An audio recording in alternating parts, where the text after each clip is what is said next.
নমস্কার, দেখছেন নিউজ 18 বাংলা। আমার বাংলা নিয়ে আপনার সঙ্গে আমি শ্রেয়া। যে খবরে শুরুতেই নজর রাখবো, সুপ্রিম কোর্টে ধাক্কা বিজেপির, পঞ্চায়েত ভোটে হস্তক্ষেপ করবে না শীর্ষ আদালত। প্রয়োজনে রাজ্য নির্বাচন কমিশনে যেতে পারে বিজেপি। বিজেপির করা মামলায় মন্তব্য সুপ্রিম কোর্টের। আরো একবার জানাবো আপনাদের, সুপ্রিম কোর্টে ধাক্কা বিজেপির, পঞ্চায়েত ভোটে হস্তক্ষেপ করবে না শীর্ষ আদালত। টেলিফোনে রয়েছেন আমাদের প্রতিনিধি অর্ণব হাজরা। অর্ণব, মনোনয়ন জমার শেষ দিনে আজ প্রত্যেকের নজর ছিল সুপ্রিম কোর্ট ঠিক কি রায় দেয় বিজেপির করা এই মামলায়। সেক্ষেত্রে কি পর্যবেক্ষণ আজ সুপ্রিম কোর্টের, কি কি বিষয় মাথায় রাখা হলো?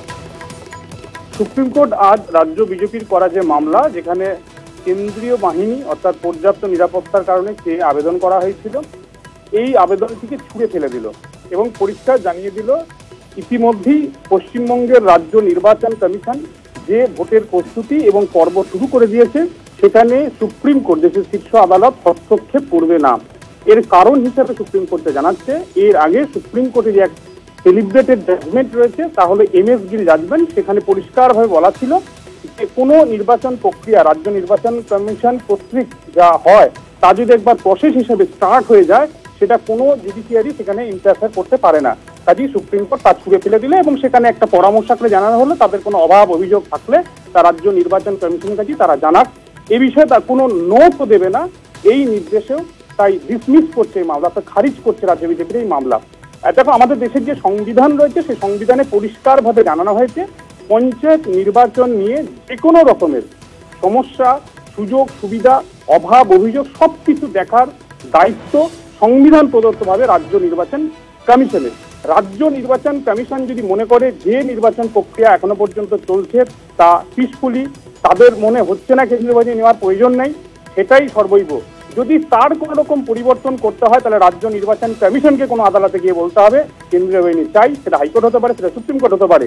আর রাজ্য নির্বাচন কমিশন যদি মনে না করে যে এখনো পর্যন্ত যা নির্বাচন প্রক্রিয়া চলছে তা সুষ্ঠুভাবে নির্বাচন করার পক্ষে যথেষ্ট, সেটাই বহাল থাকবে। কারণ এই মুহূর্তে প্রশাসিত সংস্থা রাজ্য নির্বাচন কমিশন শুধু এ রাজ্যের জন্য না, গোটা দেশে যতগুলি রাজ্য রয়েছে সেখানকার রাজ্য নির্বাচন কমিশন কি পঞ্চায়েত ভোট কি পুরো ভোট যেভাবে করে তাতেই হয়। এবং সংবিধানের 243 ও এই যে আর্টিকেল রয়েছে, সেখানে পরিষ্কারভাবে এটা ক্লিয়ার অর্থাৎ নিষিদ্ধ হাইকোর্ট বা জুডিশিয়ারি এখানে ইন্টারফেয়ার। সেখানে সুপ্রিম কোর্ট এই মামলা নেবেন এটা জানাই ছিল, সেই জেনে বুঝে এটা বিজেপি হাত পুড়িয়েছে।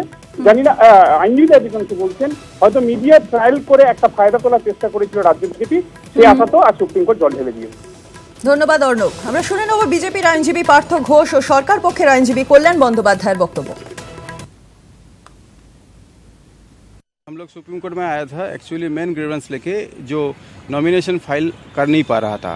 तो अभी तक जो सिस्टम था, nomination BDO office and SD office में फाइल हम लोग कर रहा था, लेकिन वहाँ में रेजिस्टेंस हो रहा था। Supreme court considering the entire situation and fact, liberty has been given to approach the election commission by today itself, and we will expect that we will approach the election commission.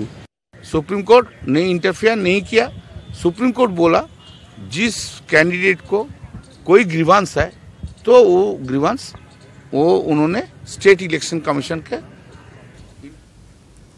আজ নির্বাচন কমিশনে গিয়েছিলেন তৃণমূলের মহাসচিব পার্থ চট্টোপাধ্যায়। বেরিয়ে এসে কি জানাচ্ছেন শুনবো।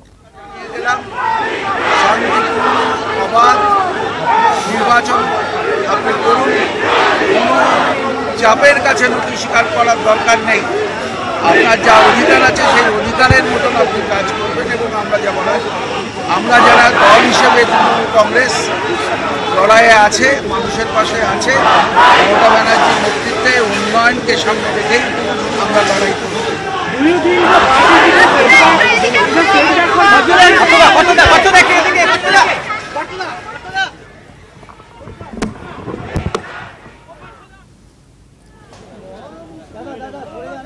রাজ্য নির্বাচন কমিশনে তৃণমূল কংগ্রেস। আজ তৃণমূলের মহাসচিব পার্থ চট্টোপাধ্যায় তিনি নির্বাচন কমিশনে গিয়েছিলেন এবং তারপর বেরিয়ে এসে তিনি সাংবাদিকদের প্রশ্নের উত্তর দিলেন। স্পষ্টতই জানিয়ে দিলেন চাপের কাছে নতি স্বীকার নয়, কোনো রকম চাপের কাছেই মাথা নোয়াবে না তৃণমূল কংগ্রেস। উন্নয়নের পাশে মানুষের সঙ্গেই আছে তৃণমূল কংগ্রেস।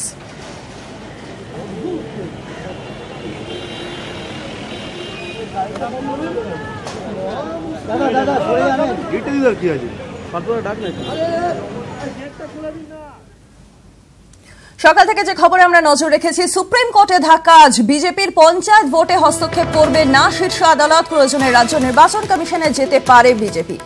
বিজেপির করা মামলায় এমনটাই মন্তব্য সুপ্রিম কোর্টের। সুপ্রিম কোর্টের এই পর্যবেক্ষণের পরে বিজেপি রাজ্য সভাপতি দিলীপ ঘোষের কি বক্তব্য শুনব। হার জিতের কিছু নাই, এখানে তো হার জিতের প্রশ্নই নেই। আমরা আপিল করেছিলাম যাতে উনি হস্তক্ষেপ করেন, কিন্তু সুপ্রিম কোর্ট বলেছে হস্তক্ষেপ করবে না, এখানকার ইলেকশন কমিশন দেখবে। আমরা যেখানে শক্তি আছে সেখানে নির্বাচনে প্রতিদ্বন্দ্বিতা করব, নমিনেশন দেবো, নির্বাচন লড়বো এবং রেজাল্ট আমাদের পক্ষেই হবে। এটাও কথা হয়েছে যেখানে এ ফর্ম বি ফর্ম জমা দিতে পারিনি আমরা, মানে খালি নমিনেশন হয়েছে, সে ফর্মটাও আমরা নিয়ে গিয়ে ওখানে জমা দেবো।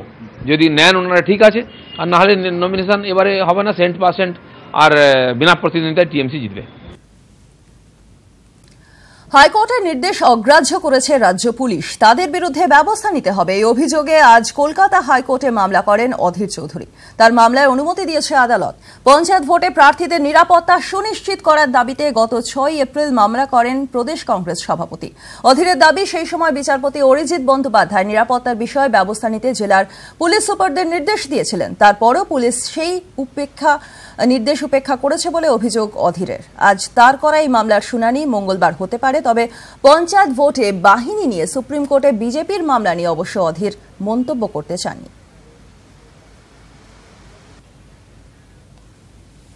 চেয়েছিলাম যে যারা প্রশাসন যারা কথা শোনেনি, যাদেরকে ডাইরেকশন দেওয়ার পরেও তারা অগ্রাহ্য করেছে, তাদের বিরুদ্ধে কন্টেম্প্ট করা দরকার।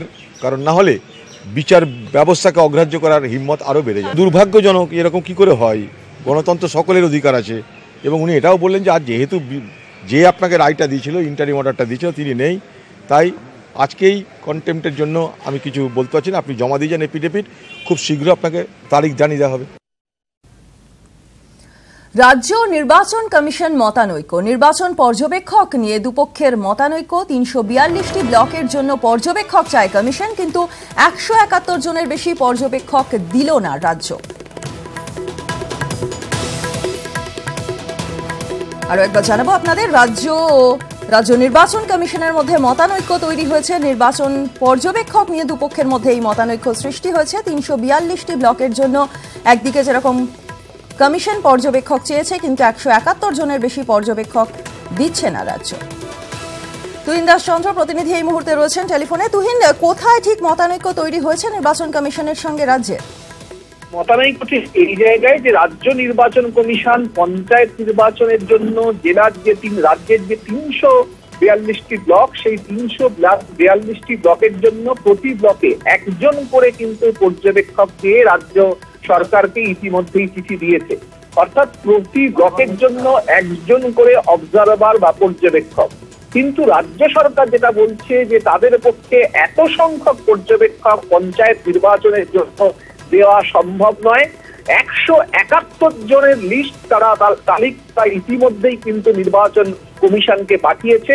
অর্থাৎ 342 জনের 171 জন পর্যবেক্ষক রাজ্য সরকার নির্বাচন কমিশনকে দিয়েছে, কিন্তু নির্বাচন কমিশন যে প্রতি ব্লকে পর্যবেক্ষক চাইছিল তা দেওয়া রাজ্যের হচ্ছে না। এইটা নিয়েই নির্বাচন কমিশনের সঙ্গে রাজ্য সরকারের মতানৈক্য তৈরি হয়েছে। যদিও রাজ্য সরকার আরো 20 জন, 171 প্লাস 20, আরো 20 জন অবজারভার বা পর্যবেক্ষক দিয়েছে, যারা 20টি জেলার পর্যবেক্ষক হিসেবে কাজ করবেন। কিন্তু প্রতি ব্লকে নির্বাচন কমিশনের দাবি মেনে পর্যবেক্ষক দেওয়া রাজ্য সরকারের পক্ষে এখনই সম্ভব নয় বলে রাজ্য সরকার নির্বাচন কমিশনকে জানিয়ে দিয়েছে। ইতিমধ্যেই এটা নিয়ে এবং নির্বাচন কমিশনের সঙ্গে রাজ্য সরকারের একটা সংঘাত তৈরি হয়েছে।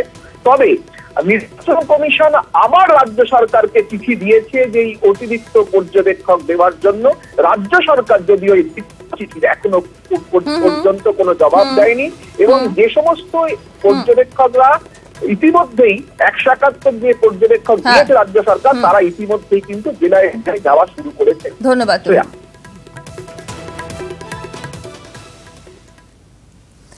মনোনয়ন ঘিরে অশান্তি বারুইপুরে, এসডি অফিসে উত্তেজনা, বিজেপির মহিলা প্রার্থীকে মারধরের অভিযোগ তৃণমূলের বিরুদ্ধে। পরিস্থিতি নিয়ন্ত্রণে পুলিশের লাঠিচার্জ, যদিও অভিযোগ অস্বীকার করেছে শাসক দল।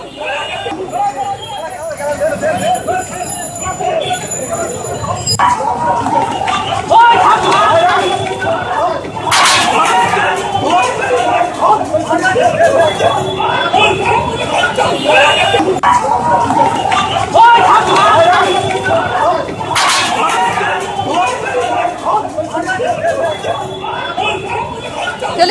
প্রতিনিধি অর্পণ মণ্ডল। অর্পণ, মারমুখী পরিস্থিতি, একজন মহিলাকে সবার সামনে এভাবে মারা হচ্ছে, ঠিক কি ঘটলো আজ? দেখো, ভাঙড় এক দুর্গাপুর থেকে বিজেপি কর্মী এবং কর্মীর সঙ্গে মহিলা নেত্রীও তারা আসেন এবং বারুইপুর এসপিতে তারা তাদের নমিনেশন জমা দেওয়ার কথা। এই সময় কিন্তু ভাঙড়ের আর এক গোষ্ঠী, তৃণমূলের শাসক দলের গোষ্ঠী বলে তারা অভিযোগ জানিয়েছেন, তারা কিন্তু এসপি অফিসের সামনেই তারা জমায়েত শুরু করেন এবং সেখানেই প্রকাশ্যে কিন্তু মারধরের ঘটনা ঘটে। সেই ছবি যখন সংবাদ মাধ্যম তুলতে যায়, সংবাদ মাধ্যমকেও কিন্তু হুমকি দেওয়া হয়। এরপরেই কিন্তু এই খবর আমরা নিউজ 18 বাংলায় দেখাই এবং তারপরেই কিন্তু পুলিশ প্রশাসন তৎপরতা দেখায় এবং সেই একই জায়গাতে এত মব জমা হয়েছিল, সেই মবকে তাড়া করানোর জন্য কিন্তু পুলিশ শেষ লাঠি চালায়। এরপরেও কিন্তু দফায় দফায় সংঘর্ষ ঘটতে থাকে রাস্তার উপরে। এখন পর্যন্ত এসডিও অফিসের সামনে এবং জেলা আধিকারিক পুলিশের বিশাল টিম রয়েছে রাস্তায়, কিন্তু এই ঘটনার পরে কিন্তু সাধারণ মানুষ কিন্তু যাতায়াত বন্ধ করে দিয়েছে। শ্রেয়া, ধন্যবাদ অর্পণ।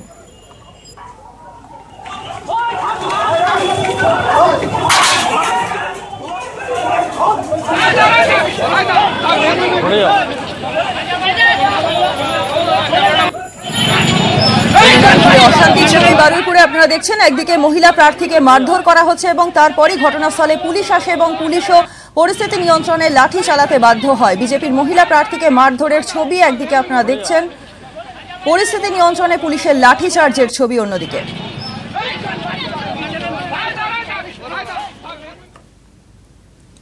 অন্যদিকে পঞ্চায়েতের মনোনয়ন জমার শেষ দিনে দুর্গাপুরে উত্তেজনা। এসডি অফিসের সামনে বহিরাগতদের জমায়েত, বোমা উদ্ধার। পরিস্থিতি মোকাবিলায় ঘটনাস্থলে ডিসির নেতৃত্বে বিশাল পুলিশ বাহিনী, আটক 3 বহিরাগত।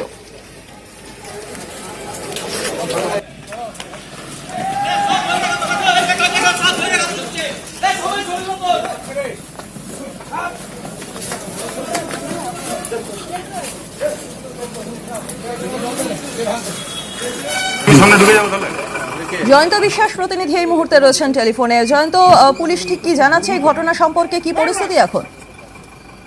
সকাল থেকেই দুর্গাপুরের মহকুমা শাসকের দপ্তরের সামনে বহিরাগতদের জমায়েত হতে শুরু করে। 2টি তাজা বোমা উদ্ধার হয়েছে।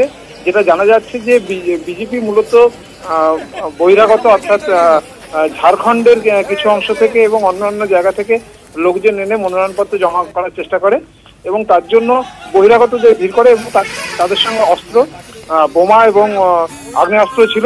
2টি বোমা ফেলে তারা পালিয়েছে। 3 জনকে ইতিমধ্যে পুলিশ আটক করেছে। এলাকায় এখনো উত্তেজনা রয়েছে, যদিও পুলিশি টহল এবং অতিরিক্ত পুলিশ বাহিনী এনে পরিস্থিতি মোকাবেলার চেষ্টা করছে পুলিশ। শ্রেয়া, ধন্যবাদ জয়ন্ত।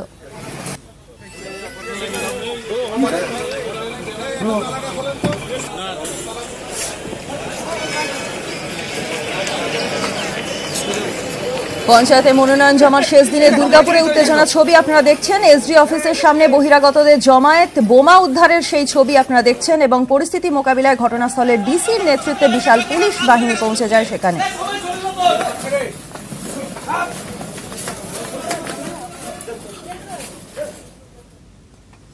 অন্যদিকে রামপুরহাটে বহিরাগতদের তাণ্ডব, প্রশাসনিক ভবনগুলির বাইরে মুখ ঢেকে লাঠি নিয়ে ঘোরাফেরা বহিরাগতদের, এলাকায় আতঙ্ক ছড়িয়েছে।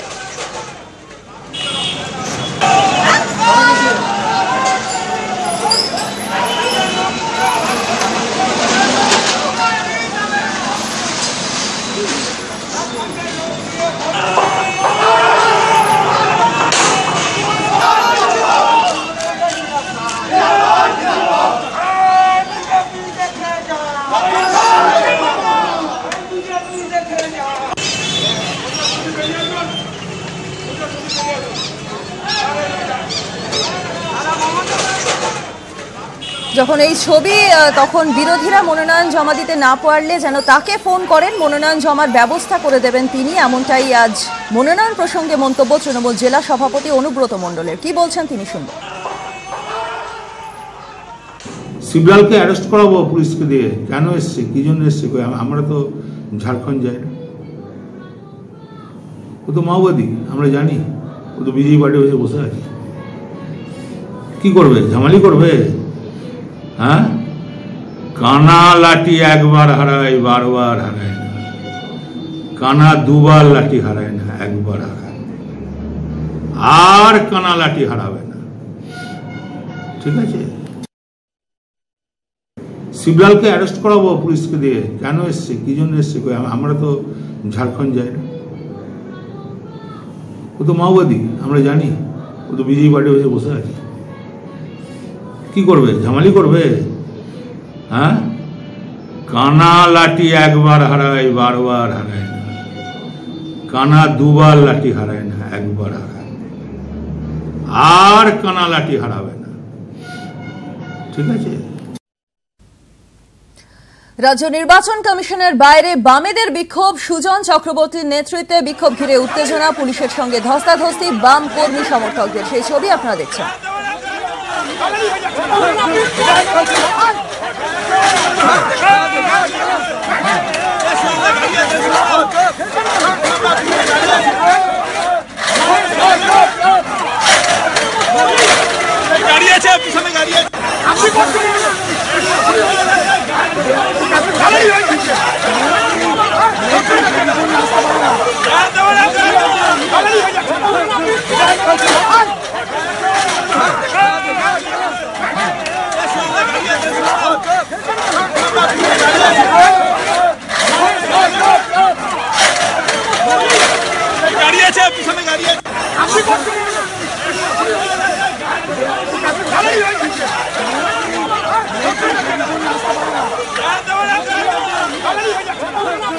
সৌরভ গুহা আমাদের প্রতিনিধি এই মুহূর্তে রয়েছেন টেলিফোনে। সৌরভ, কি দাবি নিয়ে আজ সুজন চক্রবর্তীরা গেলেন নির্বাচন কমিশনের বাইরে? কি বিক্ষোভ থেকে কি বার্তা তাদের?